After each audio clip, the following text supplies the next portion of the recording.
Okay, so it's another Frieren Friday. This was episode 24, and it turns out there are going to be 28 episodes. That is what I have heard, and then I double checked. I don't know what the source was, so I don't know how accurate it is, but 4 episodes sounds about right. I would assume there's going to be 1 episode left because they don't finish the second test in this episode. I will assume episode 25 is finishing the second test. Episode 26 is probably an interim episode. I was talking to Jose, who has read the manga. He is caught up. I mean, I don't know, maybe there's like a chapter or two since he finished reading it. But he's more or less caught up, and he told me the third test, I don't know what it is. He's like, do you want me to tell you? No, I want to know nothing. Like, as soon as the anime is done, I am going to start reading the manga, but I don't want to know anything. He told me it could probably be done in an episode, so I assume that'll be episode 27, and then episode 28 will be maybe finishing the test if there's anything left to wrap up, and then just kind of our wrap up for the season. So, overall, this is another really, really good episode, but I'd be lying if I said I wasn't disappointed with it, and that is solely because we don't deal with the Frieren doppelganger in this episode.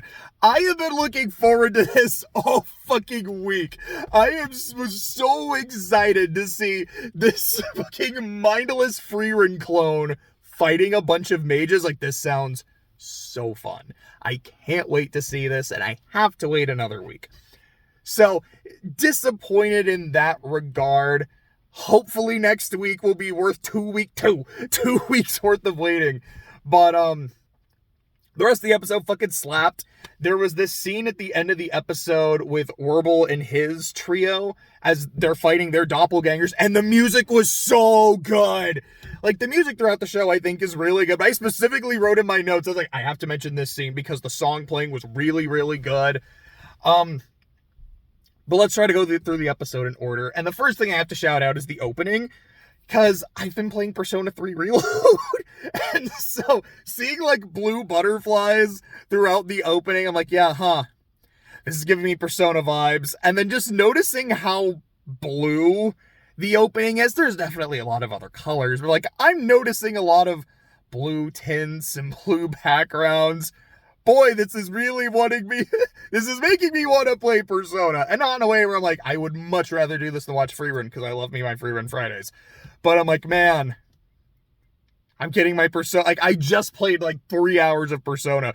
Don't make me want to play more, because I'll do it. I'll fucking do it, Frieren. But, let's see.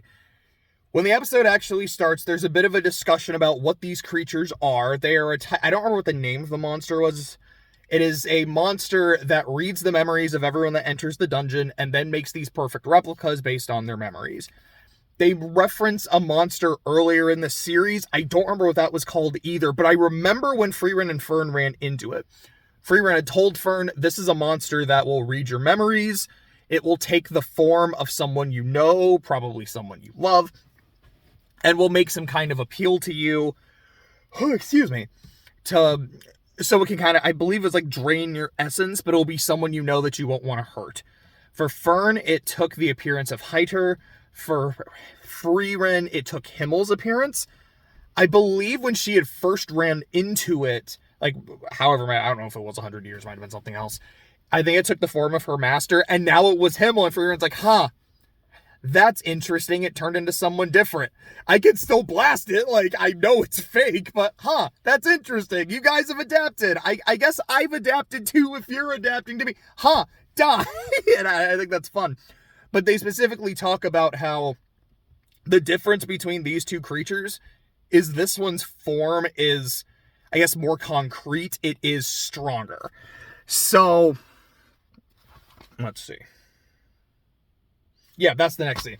So, they also talk a bit how it's given the Proctor and her personality being a pacifist. The reason the reason everyone who has ever taken this before has failed is because they don't go in wanting to cooperate.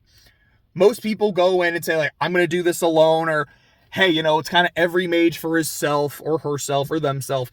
We are doing we just did the thing where we're all in teams. Now it's a free-for-all. I don't want to work with people. And that's not the Proctor's personality. And going against her personality is going to cause you to fail. So we get this scene between Yubel and Land where Yubel has a mirror battle against herself, which it didn't last super long. I was like, fuck, this looks so cool. I'm getting really into this. This is just dope as hell. Where, like, Land gets badly injured, and she can't tell if he's a clone or not, but kind of figures that, like, yeah, this is probably a clone. Gives him her golem, goes to fight the thing. She gets caught up in the binding spell, but before her clone can kill her, the real Land shows up and kills that. To which she says, my plan worked perfectly. Because I figured that was not the real you. That was a clone. The real you was somewhere nearby, and you would come save me. Why do you think I would save you? Because I think you're the kind of person who, if you don't want to see people get hurt if you can avoid it. Especially if it's your responsibility. And if I give you my golem, that means I don't have a way out of this. And if I give it to you because you're in a bad situation, and I can't get out of a bad situation, I can't get out of it because I did something nice for you. And you are going to look at that and say, her dying is my fault, that's on me. So you're going to come save me. And I was 100% right. And again, me playing Persona, and the way she says, she's like, I understand you a little bit better now. I'm like, yeah, their social link just ranked up. And then him saying, like, can you empathize with me enough yet? Not yet. I'm like, okay, they're not at rank 10 yet. I don't know what rank they're at. This is at least like rank 2 or 3. But, I don't know. I just think that's fun. I actually really like these two. I hope we see more of them. I don't know. Because again, like, I don't know what happens later in the month. I'm going to put a pin in because there is a theory that I have about how this, the Hunter exam is going to end. I don't know how many of these mages we'll see again. If it is just, they're just here for this arc and you never hear from them. Maybe they see, that's kind of the thing. Like, with the way the show is generally constructed, it feels like you meet somebody, you hang out with them for a bit, and then they're gone. But we're spending so much time getting to know a lot of these mages. It feels like it's kind of a waste if they're only here for this one arc and then they're gone forever. So I feel like some of them are probably going to be recurring characters, or maybe they'll have arcs later. Let me go and take my pen out of the wall. My theory for how the Hunter exam ends, Frieren and Frieren fail the test. I don't know if they're going to fail in round 2. I don't... excuse me. Oh, there's some shit in my throat, I guess. I don't know if they fail both in round 2, both in round 3, or 1 and 1. But neither of them are going to pass, but Denkin is going to pass. I don't know if he is the only person that will, but he's going to, because I feel like of all the other mages who are still, like I said, they're getting a lot of, like, focus and screen time. He's getting a lot. And the thing he was talking about, like, a couple episodes ago is the reason I want to go up north, or like the reason I want to become a first-class mage is not because of the free spell I get. I don't give a shit. I want to go back home. I want to be able to travel north. And I think he specifically said there's a grave I want to visit. He's mentioned having a wife, so I'm assuming it's his wife's grave. Like, hey, you know who else is trying to go up north? Frieren and co. You know who else is trying to go, like, see the dead and have, like, say their goodbyes and their closure? Frieren and co. Huh. You're going to end up becoming the first-class mage, and they're going to go, hey, buddy, so we also just want to go that way? Can you be the first-class mage in our party so we can keep going and no bullshit? And he's going to say, bet. I don't know if anyone else is going to pass. I don't know, again, like, how many of these people are going to be recurring characters. My theory is Denkin is going to become a main character, a party member, after this arc. I'll see if I'm right. I mean, it's like, I hope I'm right, partially because, like, I like the old dude, and partially just because, I mean, it's nice to be right. I mean, there's sometimes it's not nice to be right. I mean, I wasn't exactly looking forward to the new Avatar show, and I've only seen one episode so far, and one episode in, I feel like I was right. I kind of want to try it a bit more. I watched the animated show with my dad. He really loved it, because I knew he would, because he's someone who absolutely loves, like, Eastern philosophy and martial arts. Like, Dad, I got the perfect show for you. And the first couple episodes, he's like, I don't know. I'm like, trust me. And by the end, he's like, yeah, this was great. So he is interested in watching the live action. I want to give it a few more attempts. We'll see. But so far, I feel like I was right. Anyways, tangent done. Because it's not a real JJNW video without a tangent in there somewhere. Let's be real. Anyways, what happened after that? That scene, yeah, so after that scene with Yubel and Land, you get to Frieren, Fern, and I don't remember her name. I think it was like Sanse. I think it was like Sanse is the name of the proctor. So Sanse. I'm just going to call her the proctor because I'm not a hundo on that. At one point, I'll probably end up calling her a hairbender, but quick pin in that. As they're exploring, Frieren ends up finding a secret room, and they go into the room, and it's not full of treasure or anything like that. It's a mural, and it's about the king who was buried here, like his great accomplishments and everything like that. It's probably my favorite scene in the episode, because I just love these moments. It's not just like, you know, the world building here is really cool, although that's nice. I just appreciate how in the middle of this exam, you're delving into a dungeon, you don't know what crazy shit you're about to go up against. These guys over here are fighting Frieren. Yubel literally just tried to kill herself. All this crazy action shit going on, and here's just a quiet moment appreciating art and appreciating history and appreciating good dungeon design. It's just a nice scene. It's just a lovely scene. I thought it was great. After that, yeah, so right after that is that trio run into Denkin and his group, who's like, yeah, that thing has been here for about half a day, and we don't know what the fuck we're gonna do. And Frieren's like, what are you talking about? That's me! Like, you know the fucking Leo meme from Once Upon a Time in America where, like, he does the point?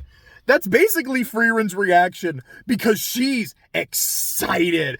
She just kind of has that look on her face like, I get to fight myself? Oh, now it's a dungeon! I'm gonna have some fun! I don't know if I can beat me! Oh shit, this is cool! And they're trying to strategize, like, okay, well, if it's an exact copy, then it would have Frieren's weaknesses. Frieren, what are your weaknesses? I mean, to be fair, we know her fucking weaknesses is mimics. Like, if they go grab that mimic from earlier in the dungeon and put it in front of the doppelganger, that'll work.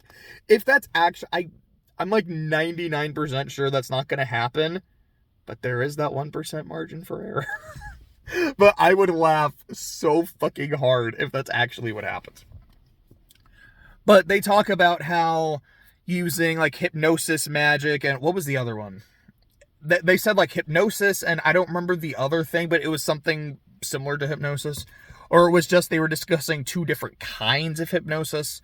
But regardless, they were talking about that, and Frieren is apparently very resistant to that. And the mage that was doing it was, you know, like, very tough.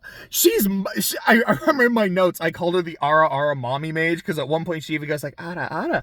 And she's like very tall and like gives Frieren this big hug, and Frieren's like, oh, you smell really nice, and look into my eyes. No, you're resistant to this. And right after, Fern just walks up, grabs Frieren, and pulls her back in the corner. I was like, she's very protective because she's jealous of the Ara mommy mage. This is funny to me. This is great. But they do talk about the hypnosis and like, well, assuming this thing has a mind, it can be hypnotized. Maybe, but we'd have to be able to bypass it. If it doesn't have a mind, hypnotism wouldn't work. Do we know anyone in this dungeon who's good at hypnotism? Well, there's that one girl, Edel is her name, and then it cuts to her and her group finding the proctor's doppelganger, and they talk about how she can manipulate her hair, and I was like, oh, so she's a hairbender. And then when you actually see her fight, like, fuck, that was actually cool. Like, I think that's what I love so much about watching this show. And I don't know, I know a lot of that is going to be missing when I read the manga. I love the story. I love like its vibe and its atmosphere. I love its cast. Those are things the manga is going to get down pat. I love how this show looks. Like, I think the fights are actually, like, the animation is so good. Like, the colors, the lighting is all so good. The music is great. I feel like I'm going to read the manga and go, this is really, really, really good. I can't wait to see this shit get animated. I am still going to keep watching the show. Because there's a lot of times, like, I'll watch the show ends, I pick up the manga, and I just read the manga. Like, My Hero is an example of that. I don't think I've watched an episode of My Hero since, like, season 4. I don't even know if I watched season 4 because I was reading it, and I'm really behind. I need to read it at some point. Naruto's an example of that too. I didn't watch most of Shippuden because I was reading it. And I was like, yeah, I've already read it. Like, I don't need to watch it. I'm probably still going to watch Frieren when the next season comes out after I catch up. It's something I can predict is going to happen. Anyways, the hypnotism girl tries to hypnotize the doppelganger. It doesn't work. She gets stabbed, but then she uses her golem and gets taken out. Like, taken out of the dungeon, not taken out. And her 2 droogs run off, presumably to join, like, Denkin and his group. That was most of the episode. The only other thing that happened is, like, at the very end, they're like, okay, we need to discuss how we want to beat this thing. How are we going to beat Frieren's doppelganger? And Frieren goes, I can kill Miss Frieren. That made me laugh. And what I also kind of like about it is no one's, like, takes it as a joke. Not even Frieren. And if she did, I probably still would have laughed. But they're just like, okay, if you think we can do it, you can do it. Cool. Let's just make sure we have a good plan. But I do kind of like that. Frieren being someone who knows Frieren super well is like, I know how she fights. I know how she thinks. I might be able to do that because I feel like that's something that happens. I might be making this scene up, but I think there was a scene where Frieren was saying, like, yeah, if the 2 of us were in a duel, I think you'd win. Because of, like, it's how fast you are. Like, I have more mana than you, so I can outlast you. But you're so fast at casting. The mana difference isn't going to matter because you can outdraw me. So that, I believe that was a conversation that happened. So that's probably what they're going to try to go for.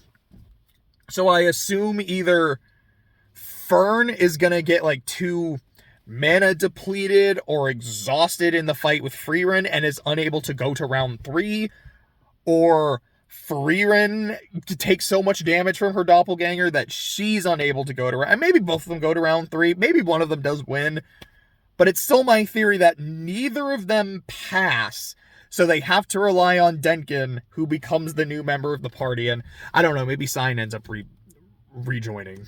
But that was episode 24. Apparently we got 4 to go, and I'm really looking forward to next week. So, like, we're actually getting this ding dang fight. I'm gonna be sad to see it go, but then I'm gonna be like, well, now I can just read the manga. So I am looking forward to that.